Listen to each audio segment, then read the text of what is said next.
গতকালকে ইমামদেরকে চিঠি দিছি, প্রত্যেক ইমামকে আশপাশের। সময় আসছে, ফেব্রুয়ারি প্রস্তুতি নিয়ে সব দল প্রস্তুতি নিতেছে। মায়ের মুখী একটা পরিস্থিতি সামনে দাঁড়াবে। এই মার মুখী পরিস্থিতি থেকে যদি সমাজকে বাঁচাইতে চান, তো প্রত্যেক ইমামকে বলছি আপনাদের দায়িত্ব, কথা স্পষ্ট করেন।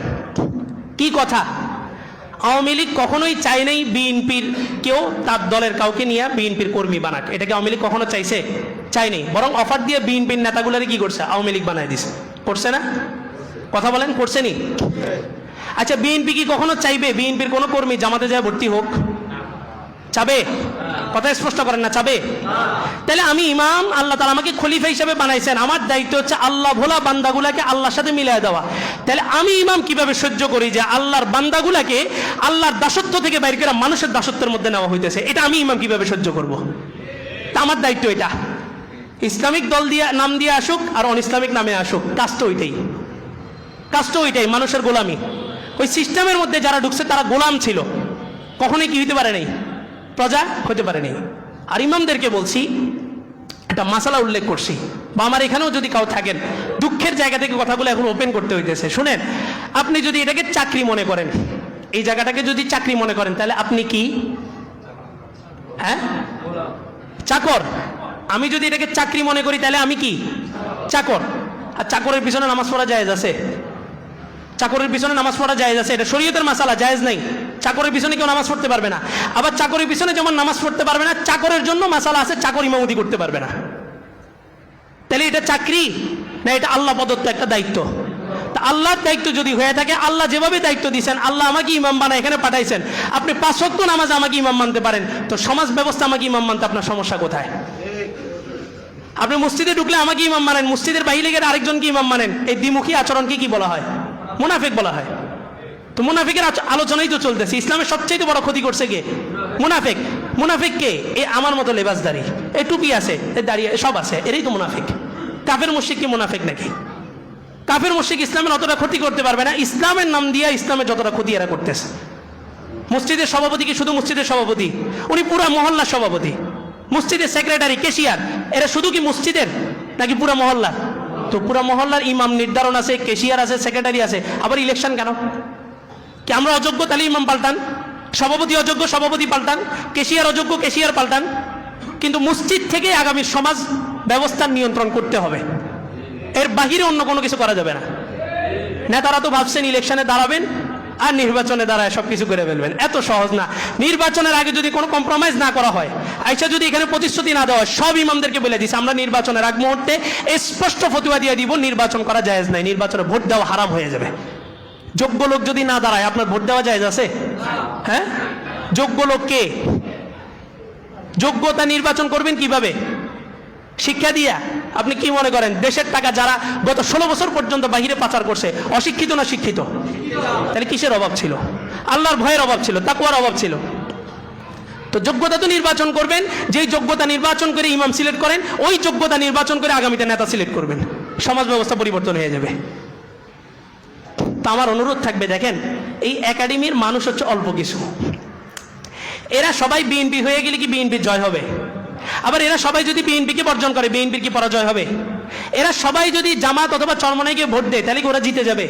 আর এরা যদি ভোট বর্জন করে, তাহলে কি ওরা হেরে যাবে? এমন কিছু কিনা? আগামীতে যারা কাজ করতেছেন, অনুরোধ, একবার হাত জোর করে অনুরোধ করতেছে সর্বদলীয়, আমার মুসল্লিদেরকে শুধুমাত্র মুসল্লি পরিচয় রূপে রাখেন, কোনো দলের ভিতরে ঢুকাইতে যায় না, কোনো দলের ভিতরেই না। অন ইসলামিক দলগুলো তো সরাসরি কুফরি কাজ করতেছে, এটা তারাও মানে। আমারে বলছে হুজুর, যদি নিরেট ইসলামী একটা দল দাঁড়ায়, আপনি যদি বলেন এটা ইসলাম, তো আমি যত বড় পদে থাকি আমি পদ ছেড়ে দিব বলছে। তা আমি ওনারে বলছি, দেখেন ইসলাম দাঁড়াইলে আপনি ইসলামে আসবেন, তবে ইসলাম যদি নাও দাঁড়ায়, তারপরেও কি কুফরি কাজে সহযোগিতা করার সুযোগ আছে একজন মুসলমানের? কোনো অবস্থাতেই সুযোগ নেই। ঠেকে পড়ে গেছি, অল্প কিছুদিনের জন্য করি, সুযোগ আছে না। তো অনুরোধ থাকবে, আপনি আপনার রাজনৈতিক কাজগুলা, ইসলামিক কাজ তো মসজিদে হয়, ইসলামিক কাজ কোথায় হয়? মসজিদে হবে। আপনি যদি ইসলামের কাজ করতে চান, আপনি আসেন, ইমামদের সাথে বসেন যে হুজুর আমি এই মহল্লার মানুষগুলাকে কি বানাইতে চাই? নামাজি বানাইতে চাই। আমি তো আপনারা খুঁজতেছি, ওয়েলকাম। আপনারা আমি একটা নেতা ঘোষণা করে দিব যে উনি নামাজের জন্য কাজ করবেন, উনি যুব সমাজের পিছনে কাজ করবেন, আপনারা ওনার নেতৃত্ব মেনে নেবেন। এটা যে কেউ করতে পারে। প্রত্যেকটা মহল্লার ইমামরা যদি বলে যে আমি এখানে ইমামতি করি, আমার পিছনে আপনারা ওই ব্যক্তিরাই নামাজ পড়তে পারবেন যারা সমাজেও আমাকে ইমাম হিসাবে মানবেন। আর যদি আপনারা সমাজে আমাকে ইমাম হিসাবে না মানতে পারেন, তো আমার এই ছোট ইমামতির পিছনে নামাজ পড়ে আপনার নামাজ হবে কিনা সন্দেহ আছে। তাহারির একটা মাসালা আছে, যারা আলেম ওলামা আছেন জানবেন। এমন একটা জায়গায় গেছেন জঙ্গলে, যাওয়ার পরে কোন দিক পশ্চিম এটা নির্ধারণ করা যাইতেছে না। তো চারজন আছে, চারজন বললো যে এদিকে পশ্চিম। তাদের মধ্যে একজন ইমামও বললো যে এদিকে হইতে পারে, কিন্তু আপনার কাছে মনে হইতেছে যে এদিকে না এদিকে। তখন শরীয়তের মাসালা হইলো তুমি ওই ইমামের অনুসরণ করতে পারবে না, তুমি তোমার দিকেরই অনুসরণ করতে হবে। এই মাসালাটা বুঝছেন? তাহলে আপনি যদি মনে করেন যে আমি ইমাম সমাজের জন্য অযোগ্য, শুধুমাত্র ইমামতি এখানে চাকরি হিসাবে ঠিক আছে, তাহলে আপনি আমার পিছনে ইমামতি নামাজ পড়ার দরকার না, আপনি আলাদা নামাজ পড়েন। আলাদা নামাজ পড়লে কি নামাজ হবে না? অবশ্যই হবে। কিন্তু আপনি যদি মনে করেন যে আমি ইমাম হিসাবে এখানে মিম্বরের যোগ্য, তো আপনি এটাও মনে রেখেন যে যেই ইমাম মিম্বরের জন্য যোগ্য, ওই ইমাম সমাজের জন্য যোগ্য। কিন্তু এটা মানলে তো আবার অনেক কিছু সিস্টেম এলোমেলো হয়ে যাব। পারবেন তো ইনশাআল্লাহ? মুসল্লিরা শুধুমাত্র আপনাদের একটা পরিচয় থাকবে, আমি মুসলমান। দ্বিতীয় পরিচয় হচ্ছে আমি মুসল্লি। একবার হজ করে জীবনে, কয়বার? একবার। হজ কেরার নাম কি দেয়? হাজি। তো হজ যেমন ফরজ, নামাজও তো কি ফরজ। তো প্রতিদিন কয়বার পড়তেছি? 5 বার। তাহলে আমরা পরিচয় কি দিব? মুসল্লি। আমরা কি মুসল্লি। এই একটা পরিচয়ের উপরে থাকেন।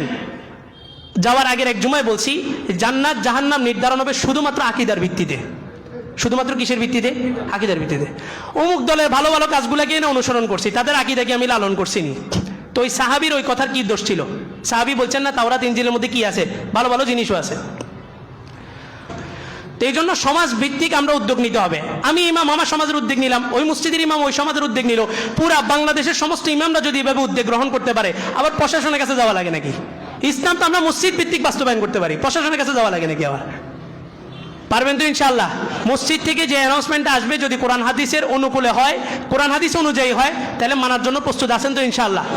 মসজিদ থেকে যদি অ্যানাউন্সমেন্ট দেওয়া হয় যে হ্যাঁ এবার সামনের যে পরিস্থিতি দেখা যাচ্ছে একজন আসলে ইসলামী লোক দাঁড়াইছেন, ওনার হাতে যদি আপনারা ক্ষমতা দেন তাহলে সমাজ নিরাপদ, এটা কে নির্বাচন করবে? আপনি। কে নির্বাচন? উনি যে সমাজ এবং ইসলামের জন্য কল্যাণ করে, এটা নির্বাচন করবে কে? এটা ইমাম নির্বাচন করবে, আলেম সমাজ নির্বাচন করবে। সমাজের আলেমরা বসবেন যে এখন যে দাঁড়াইছে তাকে কি দেওয়া যায় কিনা। সে বিএনপিরও হতে পারে, জামাতেরও হতে পারে, তবে উনি তো এসে বলতে হবে যে হুজুর এই সমাজের বিভিন্ন দেন দরবার আছে, আপনাদের ব্যস্ততা থাকে, এগুলো আমরা সারবো। আর সমাজের ভিতরে কোনো ধরনের অনিসলামিক কোনো কাজ হইতে দিব না, এটা আপনাকে কথা দিচ্ছি। তাহলে আমি ইমাম পরের জুমা এখানে দাঁড়ায় বলবো যে আগামীতে উনি নির্বাচনে দাঁড়াবেন, আপনারা প্রত্যেকে তাকে ভোট দিবেন। মানার জন্য প্রস্তুত আছেন না? আর এই ধরনের কম্প্রোমাইজ ছাড়া যদি কেউ দাঁড়াইতে চায়, এই মেম্বর থেকে ঘোষণা আসবে যোগ্য কোনো প্রার্থী এখানে দাঁড়ায় নেই। সুতরাং ভোট এটা আপনার একটা আমানত, এটা যদি দিতে চান আপনি আমানতের খেয়ানত করবেন, সম্পূর্ণ ভোটকে বর্জন করতে হবে, ভোট দেওয়া হারাম। ওটা মানার জন্য প্রস্তুত আছেন তো ইনশাআল্লাহ? আল্লাহ তাআলা সবাইকে কথাগুলো বুঝার আমল করার তৌফিক দান করুন।